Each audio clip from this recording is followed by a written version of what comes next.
حق و باطل کے اندر تمیز کرنے والی ایک ذات پاک سرکار اعلیٰ حضرت۔ بہت سے لوگ اپنے آپ کو سنی کہتے ہیں، وہابی بھی اپنے آپ کو وہابی نہیں کہتا، وہ بھی اپنے آپ کو سنی۔ اور اس دور کے اندر وہابی سے ہٹ کر جو سنت پر چلنے والے سنی ہیں، اہل سنت و جماعت سے تعلق رکھنے والے ہیں، معاذ اللہ، اللہ کی پناہ، ان کے کچھ ایسے اقوال، ایسے افعال، ایسے کارنامے کہ جن کی بنا پر ان پر کفر کے فتوے لگے۔ اس دور حاضرہ کے اندر جو حق کو ظاہر کرنے والی چیز ہے وہ اس سرکار اعلیٰ حضرت کی ذات پاک۔ ہمارا عقیدہ، ہمارا مطلب، ہمارا ذہن و فکر سب سرکار اعلیٰ حضرت سے نسبت رکھنے والا، اور اسے اپنے آپ کو سنی کہہ کر کے پھر بھی دائرے اسلام سے خارج ہو گئے۔ یہ اعلیٰ حضرت کا فیضان ہے کہ مجاہد ملت عطا فرمائے، مجاہد ملت کا فیضان ہے کہ حضور حبیب ملت عطا فرمائے۔ حضرات، ہم اپنے نصیبے پر جتنا ناز کریں کم ہے۔ خدا کی قسم اس زمانے موجودہ کے اندر ایک عالم باعمل آنکھیں دیکھنے کو ترس جائیں گی۔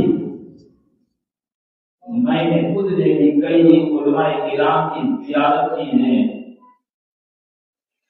اللہ ان کے مراتب میں بلندیاں عطا فرمائے، لیکن خدا کی قسم حضور حبیب ملت ایسا باعمل شریعت کا پابند کہ جن کے لیے کئی لوگوں نے کہا ہے کہ زندہ ولی۔ ہمارا نصیبہ ہے شریعت کے لیے پابندی، اتنا پابند شرع ایک مسلمان کے لیے، ایک صاحب ایمان کے لیے سب سے بڑی بات ہوتی ہے شریعت کی پابندی۔ ولی کے اندر کرامت کا ہونا ضروری نہیں ہے، ولی کے اندر ضروری نہیں کہ اس کے اندر کرامت ہو، لیکن ولی کے اندر یہ ضروری ہے کہ شریعت کی پابندی ہو، جو سنتوں کا ترک کرنے والا ہو، حد شرع سے گدا کر کے داڑھی کو کم رکھنے والا ہو، جو عورتوں سے میل ملاپ کرنے والا ہو، جو شریعت کو پامال کرنے والا ہو۔ حضرات، وہ شیطان تو ہو سکتا ہے مگر ولی نہیں ہو سکتا۔ جو اللہ تعالیٰ ولی ہوگا وہ پابند شرع ہوگا، سنتوں کا پابند ہوگا، اور یہ سرکار مجاہد ملت کا فیضان ہے کہ ان کے فیضان سے آج ہمیں حضور حبیب ملت کی شکل میں ایک پابند شرع عالم دین ہمیں نصیب ہوا۔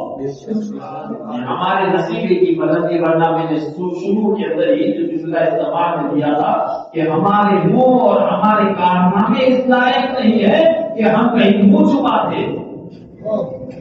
یہ ان کا کرم تھا کہ انہوں نے اپنے دامن تلے ہمیں لے لیا۔ اللہ تعالیٰ اس روح سے پاک کی بے شمار برکتوں سے ہمیں سرفراز فرمائے۔